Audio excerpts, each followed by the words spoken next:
El Salvador. Después de vivir una cruenta guerra civil de 12 años y firmar la paz en 1992, las mujeres de este pequeño país luchan contra un enemigo silencioso, el machismo.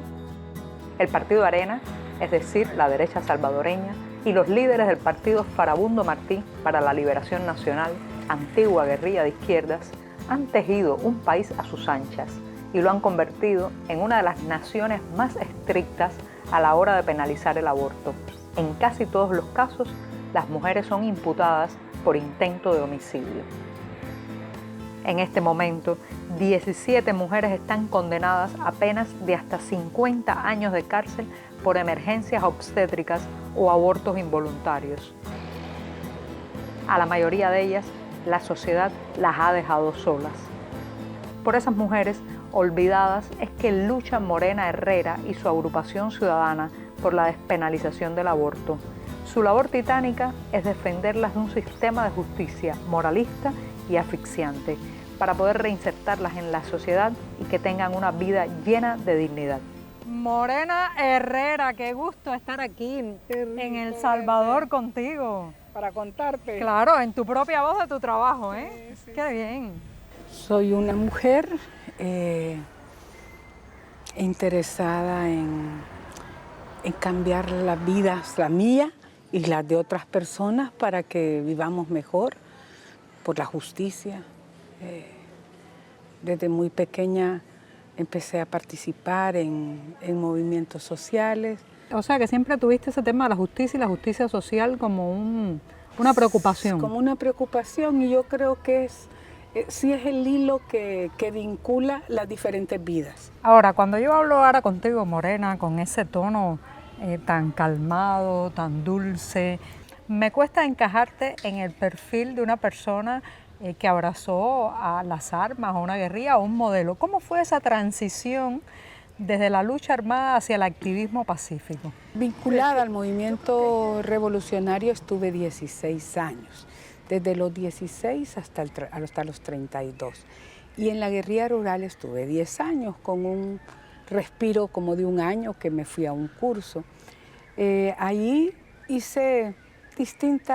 asumí distintas responsabilidades de formación política un tiempo, y después fui segunda jefa de Frente Guerrilleros. Yo creo que hay que decir que primero yo era antimilitarista, o sea, yo era de las que cantaba aquellas canciones de gorila a los policías, pues, ¿verdad? Y a los soldados. Entonces, cuando me integro a la guerrilla rural y me enfrento a la necesidad de construir un ejército, yo tenía contradicciones. No todo fue positivo en esa experiencia, pero aprendí muchísimo, aprendí de gente campesina, sabidurías que yo no tenía. Ahora, dentro del feminismo y de la lucha por la reivindicación de los derechos de las mujeres, escogiste una de las banderas más difíciles. En El Salvador, apoyar las presiones para la legalización de un aborto digno, de un aborto terapéutico, de un aborto que la mujer pueda decidir. En este país, ¿por qué esa bandera y por qué es tan difícil aquí? Yo soy madre de 4 hijas. No todos los embarazos fueron decididos, no fueron impuestos, no fueron por violencia sexual. Son embarazos producto de relaciones afectivas. Pero soy consciente de que son embarazos que yo no decidí en muchos casos, salvo el último. Los 3 primeros no decidí. Entonces, por una parte vivo con urgencia que todas tengan información que puedan decidir, me parece vital. Y mis propias historias tienen que ver con esta decisión, experiencia de aborto también, en un momento. Y los niveles de ensañamiento, de dureza con que la sociedad salvadoreña aborda esa realidad. La iniciativa de Morena fue el germen de la Agrupación Ciudadana por la Despenalización del Aborto, que hoy es un equipo formado por 22 mujeres que entregan su tiempo y su energía para enfrentar las costumbres que consideran arcaicas en El Salvador. Pero en el acompañamiento a estas mujeres presas, la organización ha tenido una revelación que refleja un problema aún más cruel. Las mujeres más afectadas por esta ley son las mujeres jóvenes que viven en situación de pobreza y que tienen una cierta fragilidad o vulnerabilidad en la estructura familiar. Entonces, es un perfil muy específico: bajo nivel educativo, pobreza, juventud y fragilidad familiar y social. ¿A qué me refiero con esto? A que muchas veces no tienen una pareja visible o estable, o a que su familia no las apoya, pero los factores juventud y pobreza son los principales. Ahora, ¿y qué pasa con las otras? Las mujeres que tienen un poco más de recursos, que pueden salir del país, ¿cómo hacen? Bueno, en México se puede hacer un aborto en condiciones seguras y legales, y en muchos estados de los Estados Unidos. Entonces, las mujeres que tienen recursos aquí en El Salvador salen como un viaje o de trabajo o de vacaciones y se practica un aborto, pero también aquí se conoce que hay médicos que realizan abortos en condiciones económicas de mucho costo, y eso solo lo hace quien puede pagar. Se estima que cobran alrededor de $1,000 o $1,200 cuando el salario básico es de $300. O sea, 3 o 4 salarios. Claro. Mínimos. Sí. Y también la mujer se expone a la fragilidad obstétrica de que probablemente el lugar es improvisado, claro, el médico no está certificado. La penalización absoluta del aborto solo favorece la ilegalidad, la clandestinidad y la inseguridad. Viajamos hasta Izalco para entrar a un penal y poder poner un rostro a los casos de los que habla Morena. Actualmente hay un grupo, las 17 se llaman, con las cuales trabaja la agrupación ciudadana. Todas ellas sufrieron accidentes durante su embarazo, tuvieron abortos espontáneos y han debido hacer el duelo tras las rejas, lejos de sus familias, en cuartos de 2 por 2 metros.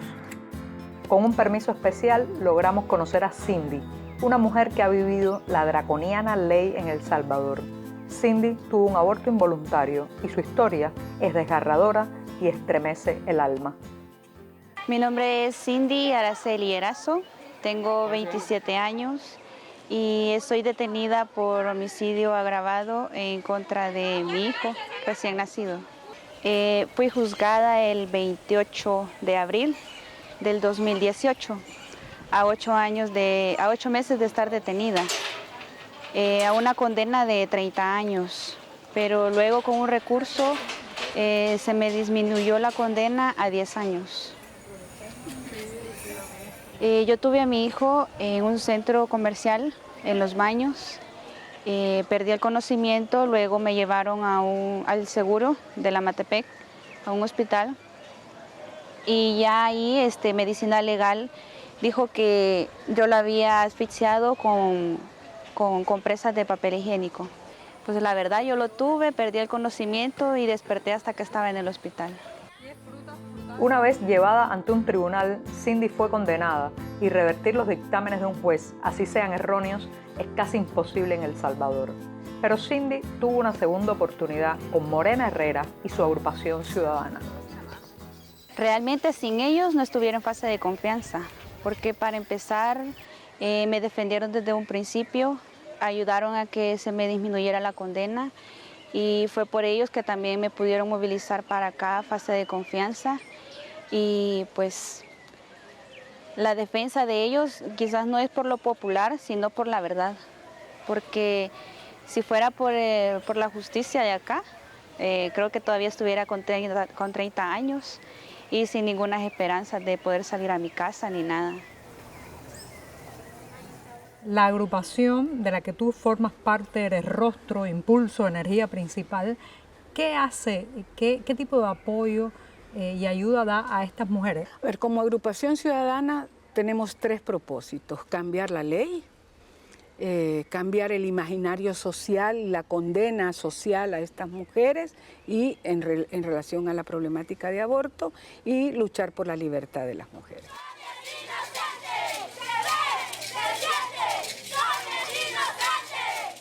Esa libertad tiene muchas fases. Hacemos defensa jurídica, litigio nacional, litigio internacional, hacemos soporte dentro de la cárcel también. Algunas mujeres han logrado comprender qué es lo que les pasó, porque la mayoría están condenadas y terminan sintiéndose culpables sin haber hecho nada. Les apoyamos también, canalizamos sobre todo algunos apoyos materiales, porque las condiciones penitenciarias son muy precarias y difíciles, sobre todo para las mujeres.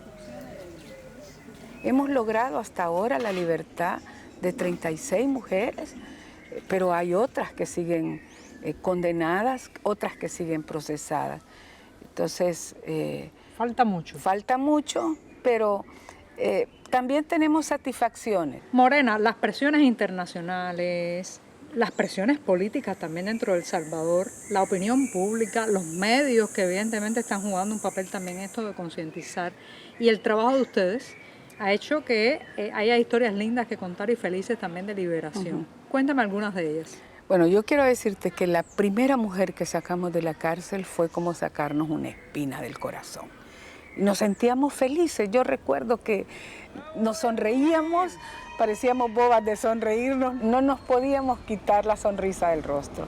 Cada mujer, aunque sale a condiciones muy injustas siempre, pero es una alegría que pueda enfrentar el desafío de planear su vida en otras condiciones, en otra situación. Recientemente tuvimos la libertad de 3 mujeres por conmutación de pena. Una de ellas fue Alba Lorena. Ella particularmente a mí me había impactado en la cárcel por su historia también. Era un embarazo producto de violación colectiva. En la violación colectiva participó su hermano, ella lo ha dicho públicamente, y eso pues es muy duro. Había muerto su madre hacía poco tiempo cuando la metieron presa, y tiene 2 niñas que tuvo que dejar el cuidado de otro familiar, pues, o de otra señora que las cuidó. El día que mi niño nació fue un día 23 de diciembre. Yo fui capturada el 24 de diciembre, el día del entierro. Me fueron a sacar a la iglesia donde estaba velando al niño. Y pues la señora, una vecina, pues ella me denunció. Pues cuando salí, voy viendo que estaba un montón de policías y yo me quedé así. ¿Usted es la señora Alba Lorena Rodríguez Santos? Sí, yo soy. Míreme, usted queda detenida por el delito de homicidio agravado. Yo cuando me dijo así le dije, pero yo no he matado a nadie. Le dije, usted queda detenida. Y de ahí pues me amarraron, me sacaron al niño, se lo llevaron. Y de allí fue de que ya comenzó mi calvario. El policía cuando íbamos en el patrulla me dijo, no, bicha, me dijo, hoy sí, me dijo, te vas a ir harta a la cárcel de barato, te van a dar tus 30 años, ahí te vas a podrir. En medio de toda esa oscuridad de la cárcel, las malas condiciones materiales, la violencia, me imagino que haber encontrado a Morena y a la agrupación debe haber sido como un rayito de sol. Ay, pues mire, de que llegó un día inesperable, pues fue una luz para todas nosotras. Nos dimos cuenta que no estábamos solas y de que había gente que aún creía en nosotros y de que nos brindaban apoyo. Morena y su equipo lograron demostrar la inocencia de Alba Rodríguez. Las abogadas de la agrupación ciudadana probaron que Alba sufrió una complicación durante el embarazo y como resultado perdió a su bebé sin haber tenido intención alguna. Consiguieron su libertad, algo que parecía imposible para Alba. Pues lo veí y no lo creí, leí el papel, Dios mío, ¿será?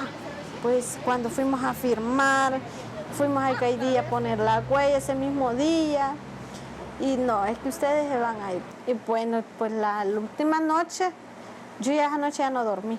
Las primeras horas en libertad, imagino que hayan sido sensaciones por todos lados, alegrías, lágrimas. ¿Qué pasó en ese día en que traspasaste la puerta de la cárcel? Pues lo venimos para acá, pues. Aquí lo vinimos a celebrar. Como ese día estaba cumpliendo años. ¿De verdad? ¿Todo sí, coincidió? Sí, justamente el día de mi cumpleaños salí Pues por ahí tenían unos pasteles y aquí lo venimos a celebrar, ¿verdad, More? Ahora, ser feminista y además pues presionar para que se legalice el aborto en El Salvador debe ser una tarea bastante ingrata desde el punto de vista de las agresiones a las que uno se somete, ¿no? Fusilamiento de la reputación, insultos, amigos que te dejan de hablar y agresiones físicas. ¿Cómo ha sido ese calvario personal de Morena? Pues no he tenido algunas amenazas, pero no amenazas a muerte, sino que algunas amenazas telefónicas, pero sobre todo han sido campañas de desprestigio. Supuestamente manejo millones por la industria del aborto. También hicieron una campaña aprovechando una situación que había en Estados Unidos con unas denuncias sobre comercio de órganos de fetos. Dijeron que yo era la gran comerciante de órganos de fetos y fueron campañas en medios de comunicación impresos y radiales y también en redes sociales. Yo creo que para mí esa situación fue más fuerte cuando ya afectó a mi familia, porque mis hijas y sobre todo mi mamá me decían, mira, aquí por $100 matan a cualquiera, hay una gran impunidad, entonces te estás exponiendo demasiado y mi mamá me decía, yo estoy afligida, o sea, ya sentía que después de la guerra había dejado de tener miedo de que te mataran y ahora lo vuelvo a sentir. Ahora, Morena, yo me imagino que más gratificante que sacar a una de ellas de la cárcel debe ser evitar que una vaya a la cárcel, porque así, bueno, la persona no tiene que pasar el encierro, el maltrato, la injusticia. ¿También te ha ocurrido ese tipo de casos? En los últimos tiempos hemos logrado involucrar a médicos y médicas que están en los hospitales públicos, que es de donde más denuncian a las mujeres. Y este involucramiento ha sido fundamental porque ellos avisan, hay una mujer acusada, hay una adolescente que está siendo acusada. Hace poco una muchachita de 14 años, que además es víctima de trata, víctima de comercio sexual, estaba embarazada, tuvo un aborto en el hospital, en el servicio sanitario del hospital, y la procesaron inmediatamente, le iban a aplicar la ley penal de menores, pero nos avisaron a tiempo, nos movilizamos y logramos efectivamente que no fuera procesada, que saliera con el alta, y eso pues es satisfactorio efectivamente porque logramos que no entren al proceso judicial. Pero Morena Herrera tiene otras luchas. En Suchitoto, un pueblo arrasado por la guerra y reconstruido con esmero, ella y otras mujeres lideran lo que parece un experimento feminista. Una alcaldesa y una mayoría de mujeres en el consejo son algunos de los logros de este pueblo, que para muchos es lo más cercano a una utopía. Suchitoto es un espacio donde muchas organizaciones estamos haciendo apuestas para transformar la vida.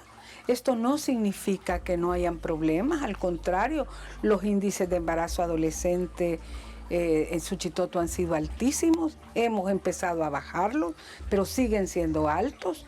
El nivel de participación política de las mujeres era muy bajo y hemos logrado tener gobierno municipal paritario. No quiere decir que todo es maravilloso con ese gobierno municipal, pero logramos que escuchen, logramos que el director de la policía se abriera a crear las oficinas de atención especializada a las mujeres en situación de violencia. Aquí se abrió la primera oficina del país y se hizo como el experimento para luego crearlas a nivel de todo el país. Aquí, por ejemplo, las mujeres solo cargaban el agua o solo eran usuarias y hemos transformado la gestión del agua como un derecho universal, como un bien público, con gestión democrática, donde las mujeres están participando también. Yo me imagino que por largos años ustedes fueron algo así como las locas feministas, ¿no? ¿Cómo fue y qué diferencia hay entre aquellos primeros momentos tan difíciles y ahora que parece que los oídos se abren un poco más? A ver, yo creo que se ha acreditado las propuestas feministas en alguna medida, es decir, se han legitimado. No digo que alguna gente no nos sigue viendo como locas, pues sí, y es bueno tener cierta locura en la vida para poder soñar, pero creo que es importante que comprendan que efectivamente hay desigualdades entre hombres y mujeres que generan unas consecuencias que no son fáciles, que no hacen fácil la vida y que podemos aprender a vivir mejor si aprendemos a respetarnos, a negociar, a construir acuerdos de otra manera. También te ha tocado chocar muchas veces contra el muro de los políticos. ¿Cómo ha sido esa relación de Morena, sus actividades, la propia agrupación y los políticos? Bueno, yo creo que es importante mantener un criterio de colaboración crítica. Esto significa, si usted, institución, o usted, político, se compromete con estas demandas, con estos derechos de las mujeres, nosotras podemos colaborar con usted. Pero en la medida en que no cumpla sus compromisos, sepa que vamos a hacer críticas. Y creo que eso al final ha generado un cierto respeto a las posiciones que tenemos y entonces a partir de ahí, pues nos respetamos. Sin embargo, Morena sabe que no vivirá eternamente. Por eso ha intentado sembrar la semilla del cambio social en todos quienes la conocen. Siempre se ha preocupado por quién la relevará en sus luchas. Y el tiempo le ha enseñado a disfrutar mucho más a sus 4 hijas, a sus nietos y a Camila, quien cumplió 8 años y quien ha aprendido de las lecciones de su abuela. Y un día le llegará la jubilación a Morena. ¿Dónde te vamos a ver? Pues uno de mis sueños es aprender a contar cuentos. Wow. Entonces, Tienes talento. Por lo menos, y ganas de Para aprender, hablar. para hablar y ganas de aprender. Yo siempre promuevo la incorporación de gente joven, trabajo con gente joven, voy transfiriendo conocimientos, pero también responsabilidades. Tengo una trayectoria, digamos, de ir compartiendo y hay muchas mujeres jóvenes que están haciendo contribuciones muy importantes, que me siento reflejada en ellas, que me representan, entonces me siento contenta, satisfecha. Esa Morena jubilada de la mayor parte de sus responsabilidades, viendo crecer la obra que creó, contando cuentos de pueblo en pueblo, ¿será en El Salvador? Pues me imagino que sí. O sea, yo tengo unas raíces muy grandes, más grandes que ese árbol de mango. Entonces nunca me he imaginado saliendo por gusto de salir, pero tengo claro que no quisiera vivir otra guerra, que en esas condiciones quizás sería una de las condiciones en que me iría. En todo activismo y en toda labor que lleva una responsabilidad pública y también un peligro, siempre hay un momento en que se somete a la balanza de la vida si vale la pena. ¿Has tenido esos momentos? Mira, yo nunca he querido hacerme esa pregunta porque puede tener respuestas demasiado dolorosas por una parte y demasiado injustas. A ver, ¿he tenido otras opciones? Me pregunto. Es posible que hayan habido otras opciones, pero yo no he sido capaz de verlas. Entonces, yo no me pregunto el valió la pena. En ese sentido de las apuestas vitales, nunca me lo he preguntado. No lo permito, digamos, en términos más personales, más íntimos. Han habido momentos dolorosos, sí, y en el que uno se critica, ¿verdad?